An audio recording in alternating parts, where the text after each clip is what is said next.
Democrats in Colorado continue to build firewalls against potential action from the Trump administration.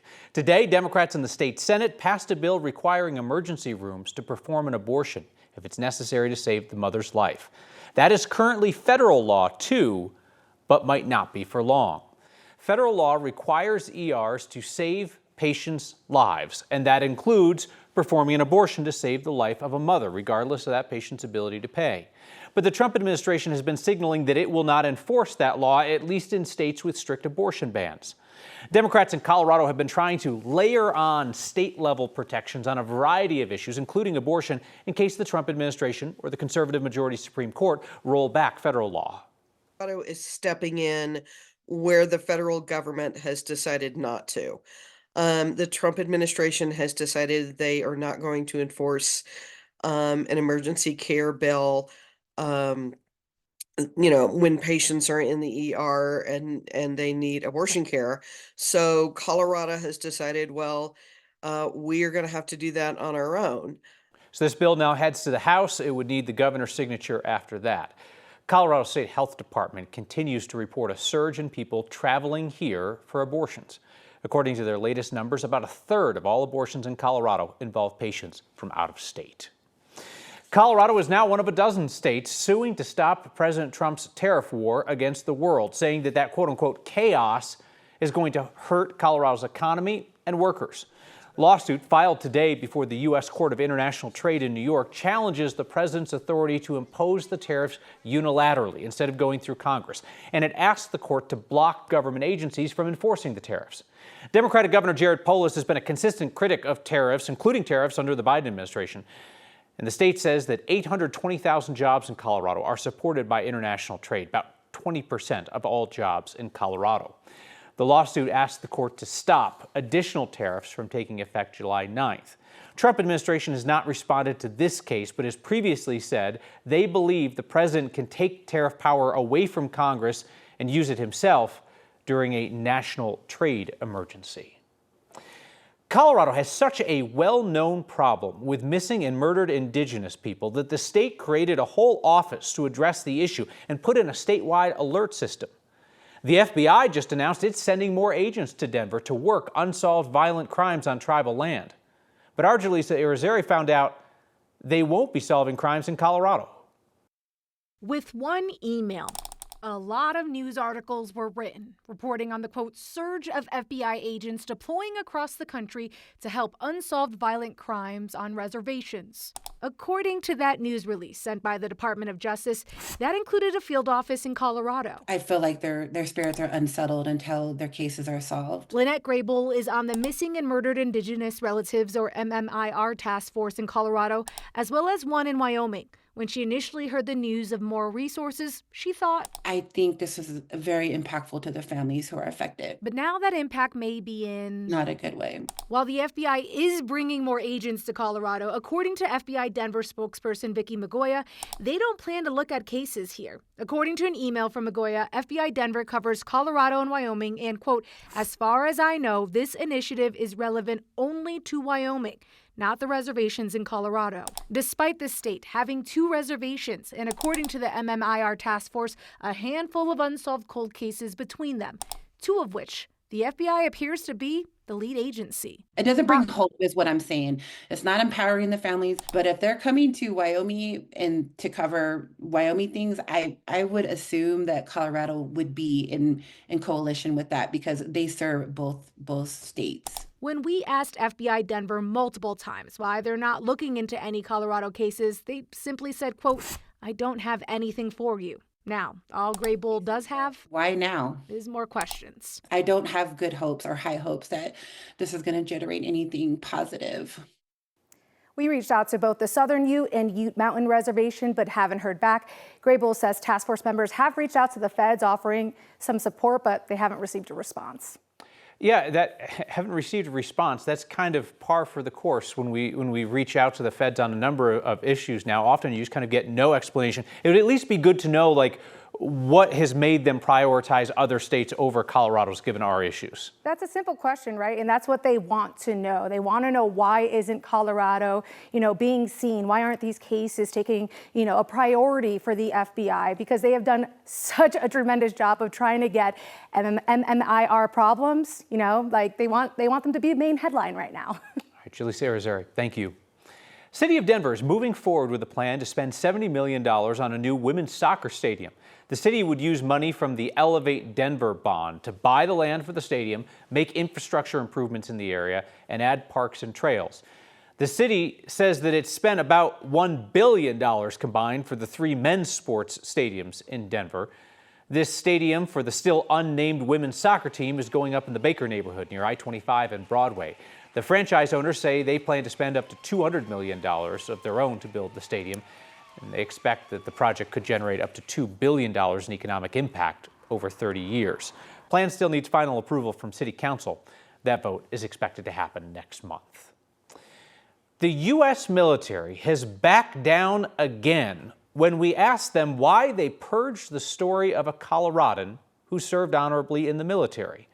The Trump administration has ordered the removal of online articles about women and people of color in the military, calling that DEI. Our Mark Salinger's job now consists of finding those old articles, asking why they deserve to be memory holed, then watching them reappear online. There are countless articles on U.S. military websites that are now replaced with links that say 404 page not found. I'm hoping that people are starting to pick up on the bigger picture. After our story on retired Air Force Colonel Nicole Malachowski went viral last week, the military republished an article about her titled "A Life in Flight for First Woman Thunderbirds Pilot." But we had more questions for the Air Force. I'm reaching out today to see if the following articles about Colonel Malachowski, as well as other Colorado service members, will also be restored. I wrote in an email to the Air Force Public Affairs team on Monday. If not, I asked, what's the criteria the military uses to decide which articles to restore? Turns out the answer might just be which articles journalists ask about. It's definitely a small win to see that the Air Force and the Department of Defense is acknowledging that, a lot of these articles, need to be restored, but I'm here to say every single one of the articles needs to be restored. All 4 of the articles we asked the Air Force about have now been republished. Thunderbirds Pilot and Inspiration for Young Girls, back online.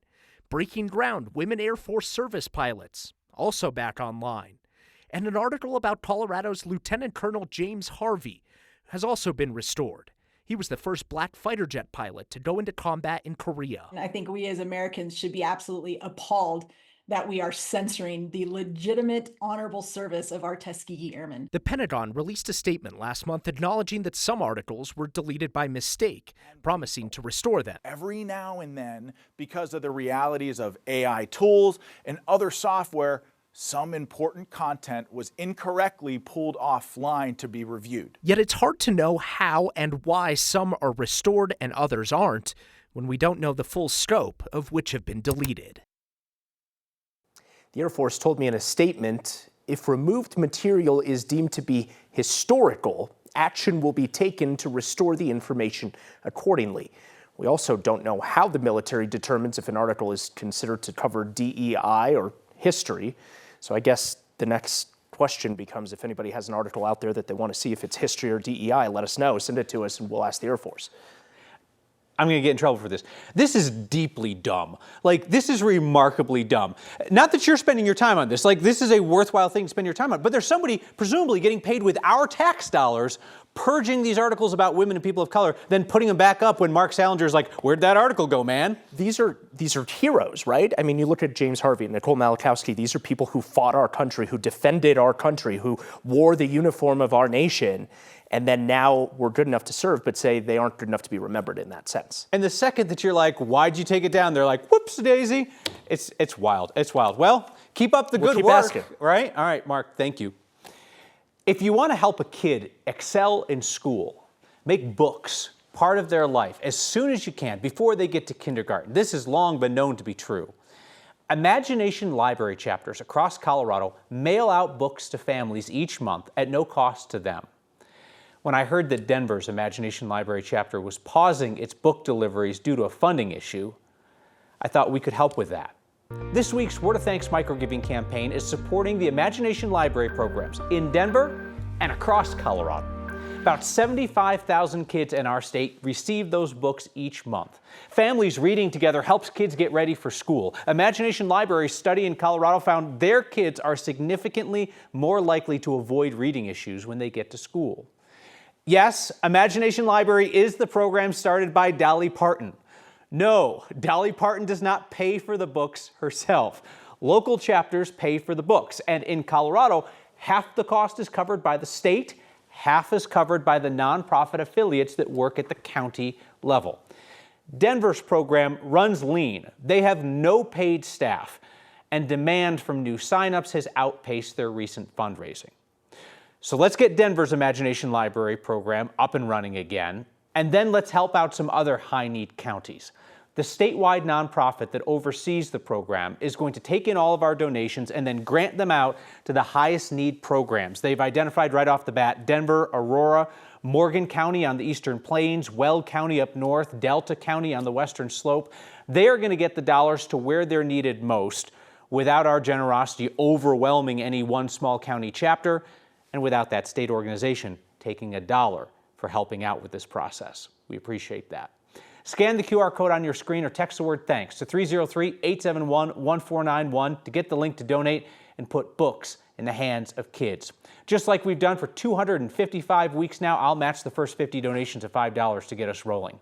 Nearly 5,000 of you have signed up to be a part of this every week through a monthly donation to the Word of Thanks Fund. You put in your info once, we automatically split up your donation so you help everybody. That's meant recent microgiving campaigns have started with more than $30,000 in donations.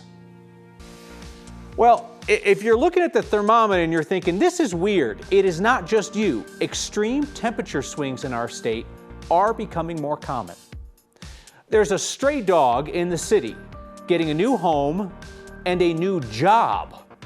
The strange saga of Park Hill Dave. Next. As severe weather becomes more common, a new study shows major temperature swings here are also increasing in frequency. The researchers specifically mentioned Colorado in their work. In September 2020, a heat wave along the Front Range slid right into a snowstorm in one day's time. Meteorologist Chris Bianchi explains what's behind these rapid swings. In the last 5 years, we've had several notable major temperature fluctuations in the Denver area and across Colorado. The one that'll stand out, I'm sure for most of you, will be what took place in 2020 when we went from 100 degrees to snow in less than 72 hours. Of course, December 2022, we went from 51 in Denver down to about -20 in 24 hours. So we've had some of these dramatic temperature swings, and there is a new study that indicates this sort of thing might become more and more common because of a warming climate. So greater temperature swings could become more common and stronger. Temperature swings are expected to get 7 to 8% stronger between now and 2100, so over the next 75 years. And it's also expected to be about 6 to 8% more common, so more frequency and more intensity with these temperature swings. And here in Colorado, there are a couple of hypothetical reasons behind that. The polar vortex up in the Arctic Circle often becomes dislodged, and that creates these huge plunges of Arctic air, sometimes reaching us here in Colorado. The jet stream, which is fueled by the difference between warmer and colder air, it is strengthening. And finally, not all Colorado temperature swings. Just to remind you, we live in a part of the country that is prone to wild temperature swings. So not all of them are the result of a warming climate. However, the recent data indicates these sorts of temperature swings could become more common and stronger. Meteorologist Corey Reppenhagen, that's useful perspective, right? Because people who have lived in Colorado for a long time will say, well, we've always had temperature swings like this. And it's like, true, and they're becoming more frequent. Also true. Exactly, and it's very impactful stuff. I have been spend the last good part of 20 years standing in Colorado weather, and that December 22 cold front that Chris mentioned, I had never experienced anything anywhere near like that in the 20 or so years that I've been standing in Colorado weather. So it's important research for sure. We need to continue it. Here we have the situation out there right now where we have severe thunderstorms across the area, tons of activity out here in West western Kansas.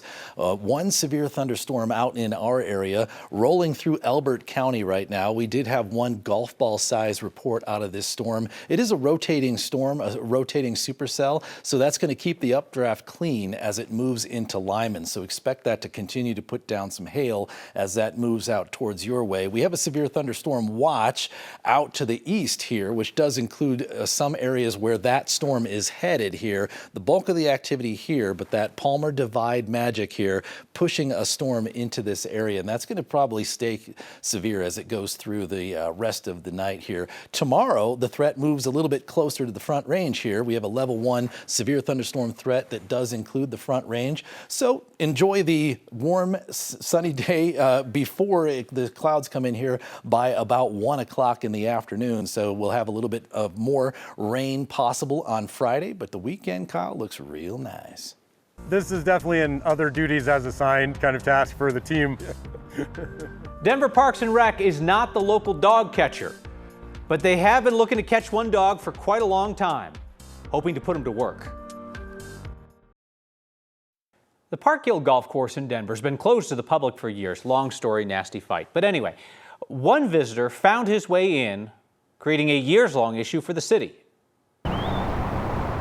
So many critters call the old Park Hill Golf Course home. Fox and hawks and all kinds of birds and smaller animals. This, as far as we know, is the only dog. Affectionately known as Park Hill Dave, this is a pup Joel and Clark knows well. I think good things are ahead for Dave. The executive director of Denver Parks and Rec has been chasing Dave since the city made a deal to buy the land back in January. Our team also was like, wow, hey, we got to find a way to get Dave indoors and get Dave to a good place. Dave's been here long before Joel. It's been 3 or 4 years probably. Once they put the fence around the property, they realized that there was this dog that had gotten in somehow and was just kind of roaming free. The parks crew teamed up with Denver Animal Protection, and now Dave has a new place to stay. Park Hill Dave is in the back of the truck. We've been working for several days putting good treats in there without it actually set to trap, so he'd get nice and comfortable. And within about an hour, hour and a half of the good food getting in there this morning, Dave took the bait, walked right in. It'll just be a little while in the cage. Our hope is he's microchipped and maybe he got separated from his human family at some point and we can reunite him. But if not, then we got a whole plan. Our plan is that the Parks Department will find a way to adopt him. Joelin has the perfect gig for Dave. We have dogs who work at our golf courses and they chase the geese off every morning. He'll have to follow the rules and get trained on goose chasing and how to come home, have a roof over his head for the first time in a while. Park Hill Dave is ready for a house, a job, and all the kibble a dog can eat. Dave finally decided to turn himself in here and work towards the good life. For Next, I'm Mike Grady. Dave's just like, I just want to run and chase stuff. Back with your feedback about an assumption I don't feel like we can make next. About 75,000 kids in Colorado get a book each month from the nonprofit Imagination Library. A third of those families report that program is their main source of getting books. This week's Word of Thanks microgiving campaign will help Denver's program get going again. It's been paused and will help support other county chapters from the Western Slope to the Eastern Plains. Books in the hands of kids. Scan the QR code on your screen or text the word THANKS to 303-871-1491 to get that link to join me and a bunch of others in donating. Common feedback tonight from a couple of you, including Ralph and Ross, who wrote in about the FBI sending agents to Denver to work on violent crimes on tribal land in Wyoming, not here. They said feds aren't going to help Colorado or any other state that voted blue. It's more revenge. I understand the assumption, but there could be another reason. We'll keep looking into this, looking for evidence. If that proves to be true, you'll hear it here. But we can't play the assumption game. See you next time.